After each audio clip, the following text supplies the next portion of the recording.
નમસ્કાર, સ્વાગત છે આપનું કચ્છ ઉદય ટીવી ન્યૂઝમાં। હું છું મોના ભાટિયા। તો સમાચારોની શરૂઆત કરીશું મુખ્ય સમાચારોથી। 1993માં થયેલા મુંબઈ બોમ્બ બ્લાસ્ટનો ચુકાદો। ટાડા કોર્ટે 6 આરોપીઓને જાહેર કર્યા દોષિત। કોર્ટ દ્વારા કેસની વધુ સુનાવણી થશે 19મીએ। કચ્છ આવતી નર્મદા કેનાલમાં મોટા પાયે પાણી ચોરી। પાણીની ચોરી અટકાવવા સરકાર હરકતમાં। એસઆરપીની 9 ટીમો બનાવીને થશે પેટ્રોલિંગ। મુન્દ્રામાં ઉજાસ અને કેએમવીએસ આમને સામને। મુન્દ્રામાં આવેલી ઇમારત પર બંને સંસ્થાઓનો દાવો। બંનેની બોલાચાલીમાં પોલીસે કરી મધ્યસ્થી। ભુજમાં બહુમાળી ઇમારત ઝૂલતા ભય। સ્ટેશન રોડ પર ઘટના બનતા લોકોમાં અફડાતફડી। અંતે પોલીસે ઝૂલતી દીવાર તોડાવી। 12 માર્ચ 1993માં મુંબઈમાં થયેલા શ્રેણીબદ્ધ બોમ્બ વિસ્ફોટ મામલે ટાડાની વિશેષ કોર્ટે આજે ચુકાદો સંભળાવ્યો હતો। આ મામલે અંડરવર્લ્ડ ડોન અબુ સાલેમ સહિત 5 શખ્સોને દોષિત જાહેર કરાયા છે, જ્યારે અબ્દુલ કયુમને નિર્દોષ જાહેર કરાયો હતો। સ્પેશિયલ જજ ગોવિંદ સનપની કોર્ટે આ નિર્ણય સંભળાવ્યો હતો। અબુ સાલેમને અનેક ધારાઓ હેઠળ દોષિત જાહેર કરવામાં આવ્યો છે। કોર્ટે વધુ સુનાવણીની તારીખ આગામી 19મી જૂન નક્કી કરી છે। અબુ સાલેમ પર આરોપ છે કે તેને બોમ્બ કાંડને અંજામ આપવા માટે શસ્ત્રોની હેરાફેરી કરી હતી। અબુ સાલેમ ઉપરાંત મુસ્તફા ડોસાને પણ દોષિત જાહેર કરવામાં આવ્યો છે। ડોસા પર મર્ડર કેસ, એક્સપ્લોસિવ એક્ટ, ગુનાહિત કાવતરું, ત્રાસવાદી ગતિવિધિ મામલે આરોપ સાબિત થયા છે। ડોસાને દાઉદની નજીકનો માનવામાં આવે છે। તેનો ભાઈ મોહમ્મદ ડોસા હાલ ફરાર છે। સાલેમ અને ડોસા ઉપરાંત કરીમુલ્લા ખાન, તાહિર મર્ચન્ટ અને ફિરોઝ ખાનને પણ દોષિત જાહેર કરવામાં આવ્યા છે। ફિરોઝને કાવતરું, મર્ડરની ધારાઓ ઉપરાંત એક્સપ્લોસિવ એક્ટમાં દોષિત જાહેર કરવામાં આવ્યો છે। અગાઉ બ્લાસ્ટના કેસમાં શરૂઆતી 123 આરોપીઓની ટ્રાયલ 2006માં પૂર્ણ થઈ હતી, જેમાં 100ને સજા સંભળાવવામાં આવી હતી। સજા મેળવનારમાં અભિનેતા સંજય દત્ત પણ સામેલ હતા। અબુ સાલેમે સ્વીકાર્યું હતું કે તેણે સંજય દત્તને શસ્ત્રો આપ્યા હતા। કોર્ટે થોડા દિવસો પહેલા જ આ મામલે સુનાવણી પૂરી કરી હતી। બોમ્બ વિસ્ફોટોના દોષિત મુસ્તફા ડોસાને વર્ષ 2004માં યુએઈથી પકડવામાં આવ્યો હતો। વર્ષ 2005માં અબુ સાલેમનું પોર્ટુગલથી પ્રત્યાર્પણ કરવામાં આવ્યું હતું। ઉપરાંત અન્ય 5 આરોપીઓને પણ દુબઈથી ભારત લાવવામાં આવ્યા હતા। 24 વર્ષ પહેલા 12 માર્ચ 1993ના રોજ મુંબઈમાં શ્રેણીબદ્ધ 12 વિસ્ફોટો થયા હતા, જેમાં 250થી વધુ લોકો માર્યા ગયા હતા, જ્યારે 700થી વધુ લોકો ઈજાગ્રસ્ત થયા હતા। કહેવાય છે કે આ વિસ્ફોટોમાં 27 કરોડની સંપત્તિ નષ્ટ થઈ ગઈ હતી। આ મામલે 129 લોકો સામે ચાર્જશીટ દાખલ કરાઈ હતી। વર્ષ 2007માં ટાડા કોર્ટે 100 લોકોને સજા સંભળાવી હતી। આ મામલે યાકુબ મેમણને 2015માં ફાંસી થઈ હતી। બ્લાસ્ટ સંબંધિત અન્ય એક મામલામાં બોલિવૂડ અભિનેતા સંજય દત્તને ગેરકાયદેસર રીતે હથિયારો રાખવાના મામલે દોષિત ઠેરવવામાં આવ્યો હતો। ટાડા કોર્ટે તેને 5 વર્ષની સજા સંભળાવી હતી, જ્યારે વિસ્ફોટોનો માસ્ટર માઇન્ડ દાઉદ ઇબ્રાહિમ 1993થી જ ફરાર છે। કચ્છ એક્સપ્રેસમાંથી આંગડિયા પેઢીના કર્મચારી પાસેથી 16 લાખની ચકચારી લૂંટ ચલાવવામાં આવતા ચકચાર મચી ગઈ છે। કોઈ અજાણ્યા શખ્સે કચ્છ એક્સપ્રેસમાંથી આંગડિયા પેઢીના એકના કર્મચારીની બેગ ઝૂંટવી જતા પોલીસે કાર્યવાહી હાથ ધરી છે। રેલવે પોલીસના ઉપનિરીક્ષક એમઆર મલેકે જણાવ્યું હતું કે પ્લેટફોર્મ નંબર 2 પર કચ્છ એક્સપ્રેસના માસિક પાસ ધારકોના કોચમાં બનાવ બન્યો હતો। વિશ્વકાંતિ આંગડિયા પેઢીના કર્મચારી ચુનીલાલ પ્રજાપતિ સાથે લૂંટનો બનાવ બન્યો હતો। આંગડિયા પેઢીનો આ કર્મચારી કિંમતી સામાન અને રોકડ રૂપિયા ભરેલી બેગ સાથે ટ્રેનમાં ચડ્યો હતો। તે દરમિયાન કોઈ અજાણ્યો શખ્સ રૂપિયા 15 લાખની રોકડ અને 1 લાખનો કિંમતી સામાન ભરેલ બેગ ઝૂંટવીને ફરાર થઈ ગયો હતો। ટ્રેનની મુસાફરી દરમિયાન કરાયેલી લૂંટને પગલે રેલવે મુસાફરીની સુરક્ષા સામે સવાલો ખડા થયા છે। ગઈકાલે બનેલી આ ઘટના અંગે પોલીસમાં ફરિયાદ નોંધાયા બાદ પોલીસે લૂંટારૂને શોધવા માટેની કાર્યવાહી હાથ ધરી છે।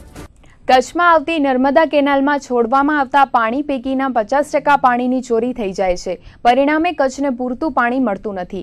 આ મામલે સરકાર દ્વારા સઘન કામગીરી શરૂ કરવામાં આવી છે, જેમાં 9 જેટલી ટીમોની રચના કરાઈ છે. SRPની ટુકડીને સાથે રાખીને પાણી ચોરી અટકાવવા સઘન કામગીરીનો પ્રારંભ કરાયો છે, જેમાં ખેડૂતો દ્વારા થતી પાણી ચોરીને પરિણામે કેનાલના સ્તરને ભારે નુકસાન વેઠવું પડે છે. સૌરાષ્ટ્ર, કચ્છ સહિત રાજકોટમાં નર્મદા કેનાલ દ્વારા અપાતા પાણીને લઈને વ્યાપક બૂમો ઉઠી છે. કચ્છમાં આવતી સુરેન્દ્રનગર, મોરબી, હળવદ, ધાંગધ્રા વચ્ચે કેનાલમાંથી મોટા પાયે પાણી ચોરી થાય છે. કેનાલમાં 100 mld પાણી છોડવામાં આવે તો માત્ર 50 mld પાણી કેનાલમાં આગળ જાય છે. બાકીનું 50 mld પાણી ખેડૂતો દ્વારા મોટા પાઇપો અને સબમર્સિબલ પંપ મૂકીને પાણીની ચોરી કરી લેવામાં આવે છે. આ મુદ્દે સરકાર નિર્ણય ન કરે તો નિષ્ક્રિયતા પુરવાર થાય છે. ખેડૂતો સામે કેસ કરે તો ખેડૂતો સામા થાય છે. તેવા સંજોગોમાં આ કેનાલમાં પાણી ચોરી અટકાવવા 9 જેટલી ફ્લાઇંગ સ્ક્વોડની ટીમો બનાવવામાં આવી છે, જેમાં રેવન્યુ, પાણી પુરવઠાના અધિકારીઓને સામેલ કરવામાં આવ્યા છે. સાથે SRPને લઈને ખેડૂતો દ્વારા કરવામાં આવતી પાણી ચોરી સંદર્ભે છેલ્લા 2 દિવસથી પાઇપો કાપવાનું કામ કરવામાં આવી રહ્યું છે. પાણી ચોરી માટે વાપરવામાં આવતા પાઇપો એટલા મોટા છે કે તેને બંધ કરવા જતાં કેનાલમાં ગાબડા પડી જાય છે. આવા પાઇપ કાપવાની કામગીરી દરમિયાન ખેડૂતો દ્વારા પાણી ચોરી કરીને પાણી વેચવાનો ધંધો પણ બહાર આવ્યો છે. બેફામપણે પાણીની ચોરી કરતા ખેડૂતો દ્વારા નાખવામાં આવતી પાઇપલાઇનોના પરિણામે કેનાલના સ્તર અને પાળને વ્યાપક નુકસાની થઈ રહી છે. આ બેફામપણે થતી પાણીની ચોરીને અટકાવવા ખેડૂતોની પાઇપ કાપવા અને સબમર્સિબલ રાજ્ય સાત કરવા સિવાય સરકાર પાસે કોઈ વિકલ્પ રહ્યો નથી. ત્યારે આગામી સમયમાં ચૂંટણી આવી રહી છે, જેથી સરકાર ખેડૂતો સામે કેસ પણ કરી શકે તેમ નથી. અને બીજી તરફ પાણી ચોરી રોકવી એ અત્યંત જરૂરી હોવાથી સરકારે નવો ઉપાય શોધી કાઢ્યો છે. ઉલ્લેખનીય છે કે કચ્છ જિલ્લો નર્મદા પર આધારિત છે, ત્યારે કેનાલમાંથી થતી પાણી ચોરીથી કચ્છમાં પાણીની સમસ્યા સર્જાઈ રહી છે. હવે સરકાર દ્વારા કેનાલની પેટ્રોલિંગ માટે SRPને તૈનાત કરવામાં આવી છે. રાપર તાલુકાના ચિત્રોડથી રાધનપુર જતા હાઈવે પર માખેલ નજીકથી પોલીસે કતલખાને લઈ જવાતા 3 મૂંગા જીવોને બચાવી લીધા હતા. ચિત્રોડથી જીપમાં ભેંસો ભરીને સંભવત કતલખાને લઈ જવાતી હતી. તે દરમિયાન માખેલ ટોલ નાકા પાસે પોલીસ પેટ્રોલિંગમાં હતી, તેથી જીપ ચાલકે ગાડી રોકવાને બદલે પૂરપાટ વેગે હંકારી જતા પોલીસે તેનો ફિલ્મી ઢબે પીછો કર્યો હતો. ત્યારે જીપ ચાલક પોતાની ગાડી છોડીને નાસી છૂટ્યો હતો અને પોલીસે 3 અબોલા જીવને પાંજરાપોળમાં છોડી મૂક્યા હતા. પોલીસ સૂત્રોના જણાવ્યા અનુસાર આડેસર PSI SP ચૌધરીના માર્ગદર્શન હેઠળ સહાયક ફોજદાર દિનેશભાઈ ગોહિલ સહિતનો સ્ટાફ નાઇટ પેટ્રોલિંગમાં હતો. ત્યારે માખેલ ટોલ નાકા પાસેથી પસાર થતી અબોલા પશુઓ ભરેલી મેક્સ ડાલો જીપ પોલીસને જોઈને નાસી હતી. તેથી પોલીસને શંકા જતા આ જીપનો પીછો કરવામાં આવ્યો હતો, જેમાં આગળ જતા જીપ ચાલક પોતાની ગાડી છોડીને પલાયન થઈ ગયો હતો અને પોલીસે જીપમાંથી 2 ભેંસો તેમજ એક પાડાને કતલખાને જતા અટકાવ્યા હતા અને જીપનો કબજો લઈને પોલીસે આગળની તપાસ હાથ ધરી છે. કચ્છના પ્રવેશદ્વાર સમા સુરજબારી ટોલનાકા પર ટોલ ભરવા બાબતે ગઈકાલે મોડી સાંજે બબાલ સર્જાઈ હતી. સામસામે થયેલ મારામારીના બનાવમાં ધોકા ઉલડતા ટોલનાકાના 11 કર્મીઓ ઘાયલ થયા હતા, તો જસાપર વાંઢના 2 લોકોને ઈજાઓ પહોંચી હતી. મારામારીના બનાવને પગલે કચ્છમાં આવતા અને કચ્છ બહાર જતા વાહનોની કતાર લાગતા ટ્રાફિક જામના દ્રશ્યો સર્જાયા હતા. દરમિયાન સુરજબારી ટોલનાકાના સિનિયર મેનેજર SS શિકરવાલ ખુદ ગવાયા હતા અને તેમણે ખાનગી ગોળીબાર થયાનો પણ આક્ષેપ કર્યો હતો. જસાપર વાંઢના અબ્બાસ ત્રાયા અને તેમના પિતા રહેમતુલ્લા ત્રાયા બોલેરો જીપ લઈને ટોલનાકા પાસેથી પસાર થઈ રહ્યા હતા, ત્યારે ટોલનાકાના કર્મીઓએ તેમને રોક્યા હતા. પિતા પુત્રએ પોતે નજીકમાં જ જસાપર વાંઢના હોવાનું જણાવીને ટોલમાંથી મુક્તિ મળી હોવાનું કહ્યું હતું. તેવામાં ટોલનાકાના કર્મીઓએ પાસ બતાવવાનું કહ્યા બાદ મામલો બિચક્યો હતો અને બંને પિતા પુત્રની સાથે વાંઢના 15 થી 20 લોકો ત્યાં ધસી આવ્યા હતા અને મારક હથિયારોથી હુમલો કરતા ટોલનાકાના કર્મીઓને ઈજાઓ પહોંચાડી હતી. ટોલનાકાના 11 પૈકી 2 લોકોને તીક્ષ્ણ હથિયારના ઊંડા ઘા લાગ્યા હોવાનું બહાર આવ્યું હતું. ઘવાયેલા કર્મીઓને બચાવ સારવાર અર્થે ખસેડાયા હતા. તો સામસામે થયેલા મારામારીના આ બનાવમાં જસાપર વાંઢના 4 લોકો ઘવાતા મોરબીમાં સારવાર માટે લઈ જવાયા હોવાનું પોલીસ સૂત્રોએ જણાવ્યું હતું. વાગડના ભચાઉનો રીઢો તસ્કર મોરબી પોલીસના હાથે ગરફોડ ચોરીના કેસમાં ઝડપાયો હતો। મોરબી જિલ્લા પોલીસ વડા જયપાલસિંહ રાઠોડની સૂચનાથી એલસીબીની ટીમ નાઇટ પેટ્રોલિંગમાં હતી ત્યારે ખાનગી રાહે મળેલી બાતમીને આધારે હાઉસિંગ સર્કલ નજીકથી બે દેવી પૂજક ઇસમોને ઝડપી પાડવામાં આવ્યા હતા, જેમાં હાઉસિંગ સર્કલ પાસેથી પસાર થતા જીલુભાઈ ઉર્ફે જીલિયો જખાણીયા દેવી પૂજક અને ભચાઉના સંજય કરસન દેવી પૂજકને ઝડપી પાડવામાં આવ્યા હતા।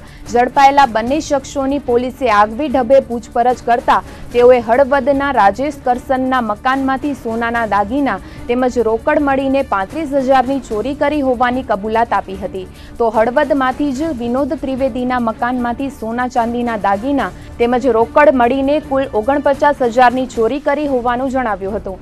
સાથે જ જુદી જુદી બેંકની પાસબુક અને ચેકબુક મળીને કુલ 93,500ની ચોરી કરી હતી। ત્યારે પોલીસે આ શખ્સો પાસેથી સોનાની ચેન તથા પેન્ડલ અને ચાંદીના દાગીના મળીને કુલ 26,724નો મુદ્દામાલ રિકવર કર્યો હતો। આ ઉપરાંત બંને શખ્સોએ 4 સ્થળોએ ગરફોડ ચોરીને અંજામ આપ્યો હોવાની કબૂલાત મોરબી એલસીબી સમક્ષ કરી હતી। ત્યારે પોલીસે આરોપીઓના રિમાન્ડ મેળવીને આગળની તપાસ હાથ ધરી છે। ભુજના સ્ટેશન રોડ પર પંજાબ નેશનલ બેંકની સામે આવેલી બહુમાળી ઇમારત આજે ધ્રુજતા લોકોમાં ભય ફેલાયો હતો। છેલ્લા લાંબા સમયથી માત્ર બીમ કોલમ પર ઉભેલી આ ઇમારતમાં તાજેતરમાં જ ચણતર થયું હતું અને તે દિવાલો હલતા લોકોના જીવ તાળવે ચોટ્યા હતા। આજે સવારે 10:30 વાગ્યાના અરસામાં સ્ટેશન રોડ પર આવેલી આ ઇમારત ધ્રુજતા લોકોમાં કૌતુક સર્જાયું હતું। સાથે જ ઇમારત પડવાની બીકે લોકોના જીવ પણ તાળવે ચોટ્યા હતા। ઘટના કંઈક એવી બની હતી કે કોલમ પર ઊભી કરાયેલી ઇમારત વચ્ચે દિવાલ બનાવાઈ છે। આ દિવાલમાં અવારનવારના હળવા કંપનોને કારણે તિરાડ પડવાથી દિવાલ કોલમથી વિખૂટી પડી ગઈ છે અને પવનના ભારે સુસવાટાને કારણે દિવાલ હલી રહી છે। ત્યારે ગમે તે ઘડીએ આ દિવાલ ધરાશાયી થઈને કોઈનો જીવ જોખમમાં મૂકે તેવી સ્થિતિ નિર્માણ પામી હતી। ત્યારે આ સંદર્ભે સુધરાઈ અને ભાડાના પદાધિકારીઓનો સંપર્ક કરતા તેઓ કાર્યક્રમોમાં વ્યસ્ત જોવા મળ્યા હતા અને બાદમાં ફોન કરીને તેવું જણાવી દીધું હતું। સ્ટેશન રોડ પર બહુમાળી ઇમારતે લોકોના જીવ જોખમમાં નાખ્યા હતા અને પદાધિકારીઓ કાર્યક્રમોમાં વ્યસ્ત હતા। ત્યારે આ ઘટનાને કારણે લોકોમાં ભારે રોષ જોવા મળ્યો હતો। ભૂકંપ બાદ ભુજમાં 17 વર્ષના વહાણા વીતી ગયા પછી પણ 40થી 45 બહુમાળી ઇમારતો જીવનું જોખમ બનીને ઊભી છે। આ બહુમાળી ઇમારતોને તોડી પાડવા માટે 2006માં તત્કાલીન જિલ્લા સમાહર્તા દ્વારા ભુજ સુધરાઈને આદેશ કરાયો હતો, પરંતુ ભુજ નગરપાલિકાની બેદરકારીને કારણે બહુમાળી ઇમારતો તોડી પાડવાની કામગીરી 11 વર્ષ વીતી ગયા છતાં પણ કરાઈ નથી। ત્યારે સુધરાઈનું તંત્ર હજુ ક્યારે જાગશે તે મોટો પ્રશ્ન છે। લોકો દ્વારા પણ બહુમાળી ઇમારતો તોડી પાડવા માટેની અનેક રજૂઆતો કરવામાં આવી છે, પરંતુ કોઈ નક્કર કાર્યવાહી સુધરાઈ દ્વારા હજુ સુધી કરાઈ નથી। આ બિલ્ડિંગમાં ભૂકંપ વખતે G5માં આવેલી છે। ભાડાને નગરપાલિકાને અનેક વખત રજૂઆત કરેલી છે કે બિલ્ડિંગનો ઉપરનો ભાગ તોડી પાડવામાં આવે, પરંતુ તંત્રની બેદરકારીના કારણે આજ સુધી કોઈ કાર્યવાહી કરવામાં આવી નથી। સવારના હું ઓફિસે બેઠો હતો અને મને નીચેથી કેટલાક કાર્યકરોના ફોન આવ્યા કે ભાઈ પવનની ઝડપના હિસાબે આ બિલ્ડિંગનો ઉપરનો ભાગ જે SBI બિલ્ડિંગની બાજુમાં છે ઉપરનો ભાગ હલે છે। એટલે તાત્કાલિક મેં ભાડામાંને તથા તંત્રને જાણ કરી, પરંતુ હજી સુધી કોઈ તંત્ર આવ્યા નથી। આ બિલ્ડિંગ જો પડશે તો ખૂબ મોટા પાયે જાનહાનિ થશે।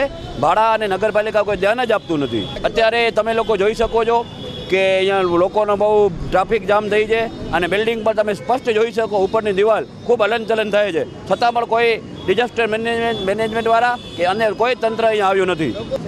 લોકોમાં અને ખાસ કરીને આજુબાજુના ધંધાર્થીઓમાં ખૂબ જ ભય છે, કારણ કે આજે પવનની ઝડપ સામાન્ય કરતાં વધારે છે, જેના કારણે આ બિલ્ડિંગનો ઉપરનો ભાગ ખપે ત્યારે ગમે ત્યારે પડી શકે એવી શક્યતા રહેલી છે। મારું નામ મનોજ છે ભાઈ। અહીંયા બિલ્ડિંગ હાલે છે આખી, બધા માણસો જોયે છે, આપણે અહીંયા જોયે છે। અહીંયા આપણે પાન લેવા આવ્યા હતા, આખી બિલ્ડિંગ હાલે છે। અહીંયા અત્યારે ખતરો છે ભાઈ। અહીંયા એને છે ને માણસોને બોલાવીને રિપેરિંગ કરાવી નાખે અહીંયા કામ માટે ભાઈ। સ્ટેશન રોડ પર પવનથી ઝૂલતી ઇમારતને કારણે લોકોમાં અફડાતફડી મચી ગઈ હતી, જેથી ભુજ શહેર A ડિવિઝન પોલીસનો કાફલો ઘટના સ્થળે ધસી ગયો હતો। સુધરાઈ અને ભાડાના અધિકારી પદાધિકારીઓના પેટનું પાણી તો ન હલ્યું, પણ પોલીસે આ બહુમાળી ઇમારતની હલતી દિવાલ તોડાવી હતી। A ડિવિઝન PIDB રાણાના માર્ગદર્શન તળે પોલીસની ટીમે સ્થળ નિરીક્ષણ કર્યું હતું, જેમાં હલકી ગુણવત્તાવાળા બ્લોકથી ઇમારતમાં દિવાલ ચણાઈ હતી, જેથી પોલીસે આ દિવાલ તોડાવી હતી અને કોઈ જાનહાનિ ન થાય તે માટે તકેદારીના પગલાં લીધા હતા। મુન્દ્રાના જૂના બંદર રોડ પર ખારેક સંશોધન કેન્દ્રની સામે ઉજાસ મહિલા સંગઠનની નવી ઇમારત આવેલી છે, ત્યારે આજે બપોરે કચ્છ મહિલા વિકાસ સંગઠનનો સ્ટાફ આ નવી ઇમારતમાં આવી પહોંચ્યો હતો। ત્યારે મુન્દ્રાના સાડાઉ રોડ પરની ઉજાસ મહિલા સંગઠનની 25 મહિલાઓ અહીં ધસી આવી હતી અને બંને સંસ્થાઓની મહિલાઓ વચ્ચે આ નવી ઇમારત માટે ઉગ્ર બોલાચાલી થઈ હતી। ઉજાસ મહિલા સંગઠને એવો દાવો કર્યો હતો કે આ ઇમારત તેમની સંસ્થાની છે, જ્યારે કચ્છ મહિલા વિકાસ સંગઠને કહ્યું હતું કે આ ઓફિસ પર તેમનો હક છે। આ બંને સંસ્થાઓની બબાલને કારણે પોલીસ પણ ઘટના સ્થળે દોડી આવી હતી અને પરિસ્થિતિ થાળે પાડવાના પ્રયાસો હાથ ધર્યા હતા। ઘટનાને પગલે પત્રકારો જ્યારે સ્થળ પર પહોંચ્યા ત્યારે KMVSનો સ્ટાફ ઓફિસની અંદર સાફ સફાઈ કરતો જોવા મળ્યો હતો અને ઇમારતની અંદરથી તાળા લગાવી દેવામાં આવ્યા હતા। ઉલ્લેખનીય છે કે ઉજાસ મહિલા સંગઠન છેલ્લા થોડા સમયથી વિવાદમાં રહ્યું છે અને લાખોની ઉચાપતના કેસમાં સંસ્થાના રીનાબેન રબારી વિરુદ્ધ પોલીસમાં ફરિયાદ નોંધાઈ છે। ત્યારે હવે મુન્દ્રામાં આવેલી સંસ્થાની મિલકત બાબતે પણ બબાલ સર્જાતા હાલ તો પોલીસે મધ્યસ્થી કરાવી છે, પરંતુ બંને સંસ્થાઓએ એકબીજાને કોર્ટમાં જોઈ લેવાની ચીમકી આપી છે। ભુજના ગાયત્રી મંદિર પાસે આવેલી ઉત્કર્ષ સોસાયટીમાં ચોરીનો પ્રયાસ કરવામાં આવ્યો હતો। છેલ્લા 1.5 વર્ષથી બંધ પડેલા મકાનમાં મહિલાઓ હાથફેરો કરવા ગઈ હતી, પરંતુ જે મકાનમાં ચોરીનો પ્રયાસ કરાયો હતો તેની પડોશમાં રહેતા જાગૃત નાગરિકોએ 3 મહિલાઓને ચોરી કરતા રંગે હાથ ઝડપી પાડી હતી અને ભુજ શહેર A ડિવિઝન પોલીસના હવાલે કરી હતી। પ્રાપ્ત વિગતો મુજબ ઉત્કર્ષ સોસાયટીમાં આવેલા મકાન નંબર 4માં 5 મહિલાઓએ ચોરીનો પ્રયાસ કર્યો હતો। PGVCLમાં નોકરી કરતા ધોળકિયા પરિવારના મકાનને નિશાન બનાવવામાં આવ્યું હતું।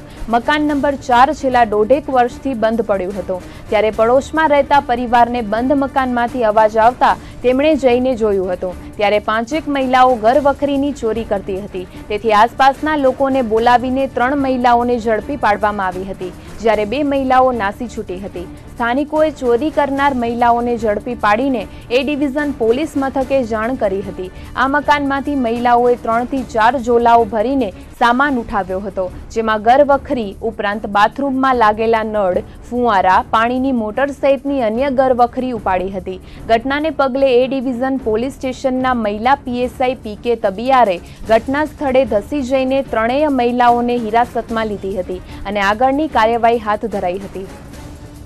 બાજુવાળા ધોળકિયાભાઈના 4 નંબરના મકાનમાં અવાજ બારીઓનો ને એકદમ આવતા તોડતા દરવાજાનો રાડા બીજા આજુબાજુવાળા કરતા થોડી, હું બારે આવ્યો, 3-4 બાયું હતી, 4-5 ભાગતી હતું કોથરા લઈ, એમાંથી પછી 3ને ચાલી રાખી, 2 ખન બીજી ભાગી ગઈ। એ ભંગારનો સામાન હતો અને સિટી મોબાઈલ આવી પછી એમને આપી દીધો છે। 2-3 કોથરા હતા ભંગારનો સામાન ને પેલા કાંઈક આમને નલબલ ગયા છે, એ પોતે મકાન માલિક આવે પછી ખબર પડે શું ગયું। પટેલ ચોવીસીમાં સમૃદ્ધ એવા કેરા ગામે ગઈકાલે મળેલી ગ્રામસભામાં સત્તાધારીઓએ લોકોની રજૂઆતને નજરઅંદાજ કરીને ચાલતી પકડતા મામલો વિચક્યો હતો, તેમજ ઉશ્કેરાયેલા લોકોએ ગ્રામ પંચાયત પાસેના માર્ગ પર ચક્કાજામ કર્યું હતું, જેથી કેરા ગામ તો બાનમાં આવી ગયું હતું, પરંતુ તેની સાથે ભુજ મુન્દ્રા માર્ગનો વાહન વ્યવહાર પણ ખોરવાઈ જતા અનેક લોકોને હાલાકીનો સામનો કરવો પડ્યો હતો। કેરા ગ્રામ પંચાયતમાં નવી બોડીએ શાસનધુરા સંભાળ્યા બાદ મળેલી ગ્રામસભામાં સત્તાધારીઓએ પોતાનો અસલી રૂપ દેખાડીને પ્રજાનો અવાજ ન સાંભળતા મામલો વિચક્યો હતો। જો કે પોલીસ તંત્રએ સમય સૂચકતા દાખવીને કાર્યવાહી કરતા પરિસ્થિતિ થાળે પાડી હતી। આ અંગે પ્રાપ્ત વિગતો મુજબ કેરા ગામની બાજુમાં આવેલી એક્સેલ ક્રોપ કેર કંપની દ્વારા ફેલાવતા પ્રદૂષણને પગલે કંપની બંધ કરવાની માંગ સાથેની રજૂઆત માટે મોટી સંખ્યામાં ગામ લોકો ગ્રામસભામાં પહોંચી આવ્યા હતા અને ગ્રામસભામાં આ અંગેનો ઠરાવ કરવા રજૂઆત કરી હતી, જેને નજરઅંદાજ કરીને લોકોની રજૂઆતને સાંભળવાને બદલે સત્તાધારીઓએ ચાલતી પકડતા ગામ લોકોની લાગણી દુભાઈ હતી અને ઉશ્કેરાયેલા લોકોએ સૂત્રોચ્ચાર સાથે ચક્કાજામ કર્યા હતા। બનાવને પગલે જિલ્લા પોલીસ વડાએ સતર્કતા દાખવીને 20થી વધુ મહિલા પોલીસ ઉપરાંત સુરક્ષા કર્મીઓની 12 જેટલી ગાડીઓ કેરા ગામે તૈનાત કરીને મામલો થાળે પાડ્યો હતો। નાયબ પોલીસ અધિક્ષક PG પટેલની આગેવાની હેઠળ LCB PI JM આલ, માનુકવા થાણાના ફોજદાર, કેરા સહાયક ફોજદાર સહિતના પોલીસ કર્મીઓ કેરા ગામે ઉતરી પડતા સ્થિતિ તંગ બનતા અટકી હતી, તો રાત્રિ દરમિયાન પણ પોલીસે ચુસ્ત બંદોબસ્ત ગોઠવ્યો હતો। ખેડૂતો પર થતા અત્યાચારને પગલે કચ્છ જિલ્લા કોંગ્રેસ સમિતિ દ્વારા જિલ્લા મથક ભુજમાં વિરોધ નોંધાવાયો હતો। ભાજપ વિરોધી સૂત્રોચ્ચાર સાથે કોંગ્રેસે ચક્કાજામ કરીને પ્રદર્શન કરતા 60 જેટલા કાર્યકરોની અટકાયત કરવામાં આવી હતી। ગુજરાતમાં વિધાનસભાની ચૂંટણીનું વર્ષ ચાલી રહ્યું છે, ત્યારે કોંગ્રેસ પણ એક પછી એક મુદ્દે સફાળી જાગી હોય તેવું લાગી રહ્યું છે, જેમાં આજે પ્રદેશ કોંગ્રેસ સમિતિના એલાનને પગલે કચ્છ જિલ્લા કોંગ્રેસ દ્વારા પ્રદર્શન કરવામાં આવ્યું હતું। ભાજપ સરકારમાં ખેડૂતો પર થતા અત્યાચાર મુદ્દે કોંગ્રેસે વિરોધ કર્યો હતો। સરકારની ખેડૂત વિરોધી નીતિને વખોડવામાં આવી હતી, જેમાં જિલ્લા કોંગ્રેસ પ્રમુખ નરેશ મહેશ્વરીની આગેવાનીમાં ભુજની વીડી સ્કૂલ પાસે મુખ્ય માર્ગ પર પ્રદર્શન કરાયું હતું। ભાજપ કાર્યાલય પાસે જ કોંગ્રેસે ચક્કાજામ કર્યો હતો। રસ્તા રોકો આંદોલનમાં કોંગી નેતાઓ અને કાર્યકરો એસટી બસ પર ચડીને ભાજપ વિરોધી નારા લગાવ્યા હતા। કોંગ્રેસના વિરોધ પ્રદર્શનમાં મોટી સંખ્યામાં તૈનાત પોલીસ કાફલા તેમજ એસઆરપીના જવાનોએ 60 જેટલા કાર્યકરોની અટકાયત કરી હતી। ખેડૂતોની પરિસ્થિતિ દિવસે દિવસે વિકટ બનતી જાય છે। ખેડૂતો પર અત્યાચાર થાય છે। ખેડૂતો પોતાના હક માટે બહાર આવે છે, એના ઉપર ગોળીઓ વરસાવવાનું કામ આ ભારતીય જનતા પાર્ટી કરી રહી છે। આજે દેશના અનેક રાજ્યોમાં ખેડૂતો પોતાના હક માટે રસ્તા ઉપર ઉતરી પડ્યા છે અને કચ્છ જિલ્લાને લાગે વળગે છે ત્યાં સુધી કચ્છમાં પણ એક જીવાદોરી સમાન નર્મદા યોજના છે, જે પણ ભારતીય જનતા પાર્ટી 22 વર્ષથી આ કચ્છની પ્રજાને ખેડૂતોને છેતરવાનું આ કૃત્ય કર્યું છે। આપના માધ્યમથી દેશના વડાપ્રધાન અને તત્કાલીન મુખ્યમંત્રી નરેન્દ્ર મોદી, રાજ્યના પૂર્વ મુખ્યમંત્રી આનંદીબેન પટેલ અને રાજ્યના મુખ્યમંત્રી વિજય રૂપાણીએ કચ્છની પ્રજાની માફી માંગવી જોઈએ કે નર્મદા યોજના જે ચોક્કસ રીતે થાય એની બદલે રાજનીતિ કરી રહ્યા છે, લોકોને છેતરે છે, પ્રજાને છેતરે છે। જે રીતે ઉદ્ઘાટનો તાયફા કરી અને ટેમ્પરરી કામો કરી અને એક મોટી એક આશા જેને કચ્છની પ્રજાને જેના ઉપર અપેક્ષા અને આશા છે એવી યોજનાને નિષ્ફળ કરવાનો હીન પ્રયાસ કરી રહી છે। આજે નર્મદા યોજનાના કામોમાં ગાબડા પડી રહ્યા છે, ભ્રષ્ટાચાર થઈ રહ્યો છે અને 22 વર્ષથી માત્ર ચૂંટણીના દિવસે થોડું કામ બતાવીને ઉદ્ઘાટન કરીને પ્રજાના નાણાંનો દુરુપયોગ કરે છે। અમારી માંગ છે કે સાચી રીતે સારી રીતે દરેક તાલુકા સુધી નર્મદાના નીર પહોંચવા જોઈએ। આમાં ભ્રષ્ટાચાર કરનાર તમામ ઉપર તપાસ થઈ અને જેલ હવાલે કરવા જોઈએ એવી પણ અમારી માંગ છે। સરકારની વાતોનો વિરોધ કરવા માટે આજે જ્યારે કોંગ્રેસ પક્ષ દ્વારા એક વિરોધ પ્રદર્શન કરવામાં આવ્યું ત્યારે આ પ્રજાજનોને આજે પ્રજાની ચિંતા કરનારા પક્ષને જો પોલીસ આવી રીતે પકડી અને પૂરી દે એ ક્યાંનો ન્યાય છે। કોઈ પણ વસ્તુ જેનો અવાજ દબાવવાની વાત આવતી હોય એટલે હંમેશાની જેમ પોલીસને આગળ કરી એક ભારતીય જનતા પાર્ટીનો ખેસ પહેર્યો હોય એ રીતે પોલીસ જ્યારે વર્તતી હોય ત્યારે મારે ચોક્કસપણે પોલીસના મિત્રોને પણ કહેવું છે કે સરકાર ક્યારે પણ કોઈની કાયમ રહેતી નથી। સરકાર તો આવે અને જાય। આપ પ્રજા માટે જો આપને પ્રજાના કાર્યો કરવા જોઈએ અને કાયદો અને વ્યવસ્થાની વાત જો કરતા હોય તો કાયદો અને વ્યવસ્થા કચ્છની અંદર ઘણી બધી નબળી છે, તો એ કાયદો અને વ્યવસ્થા સુધારવાની પોલીસને જરૂર છે કે પ્રજાના પ્રશ્નોનો જે અવાજ ઉપાડે એને દબાવવાની એને પકડવાની જરૂરિયાત છે નહીં, એવું ચોક્કસ મારું માનવું છે। ભુજના વોર્ડ નંબર 4માં આવેલા રામનગરી વિસ્તારના ડીપી ચોકમાં પીવાના પાણીની સમસ્યા સર્જાઈ છે। છેલ્લા એકાદ અઠવાડિયાથી પાણી નહીં મળવાને કારણે સ્થાનિકો રોષે ભરાયા હતા। શહેરના પછાત એવા રામનગરી વિસ્તારમાં પીવાના પાણીની સમસ્યા સર્જાતા લોકોએ મોરચો કાઢીને ભુજ સુધરાઈમાં ધામા નાખ્યા હતા। ડીપી ચોક વિસ્તારના સ્થાનિકો પાણીના પ્રશ્ને સુધરાઈમાં આવતા રજૂઆત સાંભળવા માટે પણ કોઈ અધિકારી કે પદાધિકારી હાજર ન હતા, તેથી લોકોએ ભારે સૂત્રોચ્ચાર કરીને પાણી આપવાની માંગ કરી હતી। સ્થાનિકોના જણાવ્યા પ્રમાણે ડીપી ચોક સિવાયના અન્ય વિસ્તારોમાં પાણી આવે છે, પરંતુ તેમની સાથે ઓરમાયું વર્તન કરીને પાણી આપતા નથી। અહીંના નગરસેવકની કિન્નાખોરીને કારણે પાણી અપાતું નથી, ત્યારે હવે જો સમયસર પાણી આપવામાં નહીં આવે તો સુધરાઈની કચેરીએ તાળાબંધી કરીને વિરોધ નોંધાવવામાં આવશે તેવી ચીમકી સ્થાનિકોએ ઉચ્ચારી હતી। પાણી ખબર નથી, ખોલે તો ખબર પડે ને શું છે કે શું નથી। પાણી નથી આવતું એ એટલા સારું જ આવ્યા છે અહીંયા અમે, બીજો શું છે કે શું નથી તે વાળવાળાને ખબર। લાગવાગ જે લીધે પાણી છે ને, એક સાઈડમાં પાણી આવે, આ સાઈડમાં પાણી આવે, આ સાઈડમાં પાણી આવે, માણસોને ઘરે પાણી ભરવા જઈએ તો કોઈક દે પાણી, કોઈક ન દે। અત્યારે હાલો અમારા ઘરે શું હાલત છે ટાંકામાં જોઈ લો। સમસ્યા એ છે અહીંયા અમારા ફરિયામાં છે ને પાણી નથી આવતું. આજે એને 11 દિવસ જેવા થઈ ગયા. એ લાગવગ કરે છે. કાઉન્સિલર કહે છે એને કે ભાઈ અહીંયા પાણી ચાલુ કરો તો અહીંયા પાણી ચાલુ કરે છે. અહીંયા અમારા વિસ્તારમાં પાણી નથી ચાલુ કરતો. બાકી હું 3-3 કલાક પાણી આવે છે. જ્યાં નથી ખપતું હું પાણી ઘણું આવે છે. જ્યાં ખપે છે અહીંયા પાણી નથી આવતું. એનામાં એ છે આપણે દિલીપ કાઉન્સિલર છે એ લાગવગ કરાવે છે. સમજી લો એ કહે છે કે તમે પાણી અહીંયા હું કહું અહીંયા ચાલુ કરવાનું, બરાબર, હું કહું એમ જ કરવાનું. ખાલી એનામાં લાગવગ ના હાલે ને. એનામાં જેને બધાને પબ્લિકને પાણી મળવું ખપે. અમારી માંગ એ છે. અમે અહીંયા રજૂઆત કરવા આવ્યા છીએ, પણ અહીંયા રજૂઆત કેને કરીએ? અહીંયા કોઈ છે જ નહીં એને રજૂઆત કરીએ અમે. મોદી સરકારને 3 વર્ષ પૂર્ણ થતા કચ્છ સહિત દેશના તમામ જિલ્લાઓમાં મોદી ફેસ્ટ રથનું આયોજન કરવામાં આવ્યું હતું. ગત 13 થી 15 જૂન સુધી મોદી ફેસ્ટ રથ કચ્છના વિવિધ તાલુકા અને ગ્રામ્ય મથકોએ પહોંચીને સરકારની 3 વર્ષની કામગીરી અને લોકોલક્ષી યોજનાઓ જનજન સુધી પહોંચાડી હતી. ત્યારે આજથી 3 દિવસ માટે ભુજના ટાઉન હોલ ખાતે નિદર્શનના કાર્યક્રમનું આયોજન કરવામાં આવ્યું છે, જેમાં સરકારની વિવિધ યોજનાઓની લોકોને માહિતી આપવામાં આવશે. આજે ભુજના ટાઉન હોલ ખાતે આયોજિત કાર્યક્રમમાં ભાજપના ધારાસભ્ય પંકજ મહેતા, સંસદીય સચિવ વાસણભાઈ આહિર, રમેશ મહેશ્વરી, નીમાબેન આચાર્ય, તારાચંદ છેડા, પક્ષ પ્રમુખ કેશુભાઈ પટેલ, પાર્ટીના મહામંત્રી વલમજી હુંબલ, શૈલેન્દ્રસિંહ જાડેજા, જિલ્લા પંચાયતના પ્રમુખ કૌશલ્યાબેન માધાપરિયા, ભાડાના ચેરમેન કિરીટ સોમપુરા સહિતના હોદ્દેદારો ઉપસ્થિત રહ્યા હતા. આ કાર્યક્રમમાં કાર્યકરોને માર્ગદર્શન આપવામાં આવ્યું હતું. આગામી 3 દિવસ સુધી ચાલનારા મોદી ફેસ્ટના નિદર્શનમાં અલગ અલગ એજન્સીઓ દ્વારા માર્ગદર્શન આપવામાં આવશે. સરકાર દ્વારા જે યોજનાઓ બનાવવામાં આવી છે તેનો લાભ ખરા અર્થમાં લોકો લે તેવા પ્રયાસો કરવામાં આવી રહ્યા છે.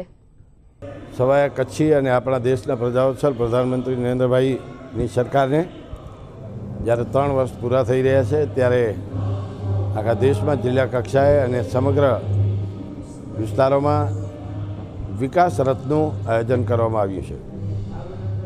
ગઈકાલે કચ્છમાં અલગ અલગ તાલુકામાંથી એ રથ ફરીને આજે ભુજ આવ્યું છે.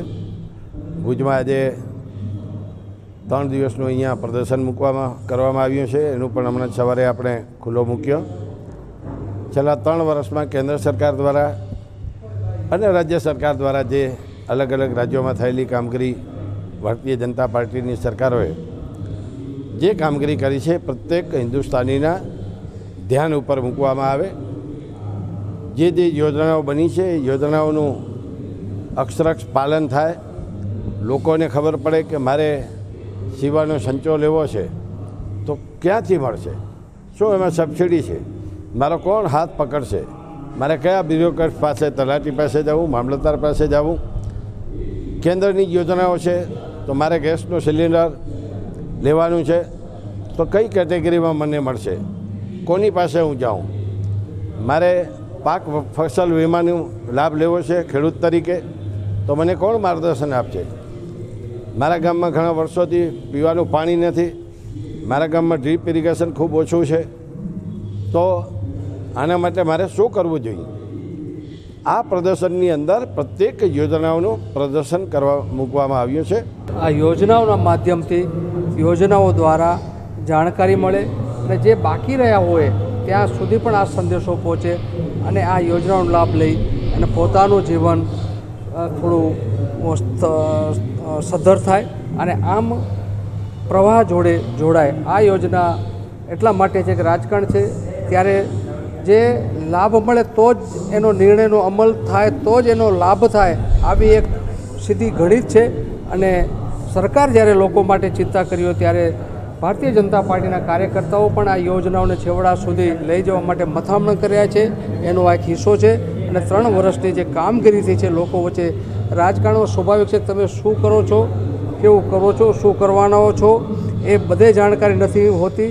એટલે એક પાર્ટીના કાર્યકર્તાઓ તરીકે 3 વર્ષમાં આ સરકારે લોકો માટે શું કર્યું આ વાત લઈને જ્યારે જવું છે ત્યારે આનો સારો પ્રતિસાદ મળી રહ્યો છે. અને આનાથી જરૂરિયાતમંદ લોકો સુધી યોજનાઓ વાત પહોંચશે અને યોજનાઓનો લાભ લેશે એવી ચોક્કસ અપેક્ષા. રાજ્ય સરકાર દ્વારા જાહેર કરાયેલી નવી ખનીજ નીતિને કારણે લીઝ ધારકોમાં રોષની લાગણી પ્રવર્તી છે. આ અંગે જિલ્લા મથક ભુજ ખાતે આજે કચ્છ બેન્ટોનાઇટ એસોસિએશનની બેઠક મળી હતી. આ બેઠકમાં સરકાર દ્વારા લેવાયેલા નિર્ણયનો વિરોધ કરીને આગામી રણનીતિ અંગે ચર્ચા વિચારણા કરાઈ હતી.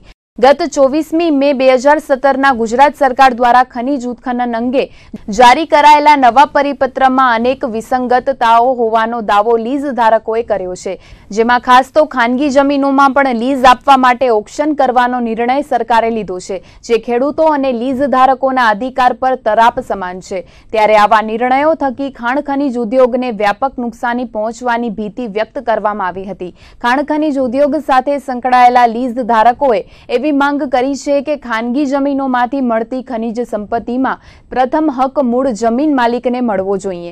ખાનગી જમીન પર સરકાર આવીને ઓક્શન કરે અને મોટા ઉદ્યોગોને નાના ખેડૂતો અને લીઝ ધારકોની જમીન સોંપી દે તે યોગ્ય ન કહેવાય। માટે કચ્છ બેન્ટોનાઇટ એસોસિએશને જણાવ્યું હતું કે જમીન જિસકી ખનીજ ઉસ્કીની નીતિથી ખનીજ ઉત્ખનનના નિયમો બનાવવામાં આવે। આ ઉપરાંત સરકારે જારી કરેલા પરિપત્રમાં એવી પણ એક નોંધ કરવામાં આવી છે કે જે લોકોને લીઝ પર ખાણકામ કરવાની મંજૂરી અપાઈ છે તેઓ 31મી માર્ચ 2025 સુધી જ ખોદકામ કરી શકશે।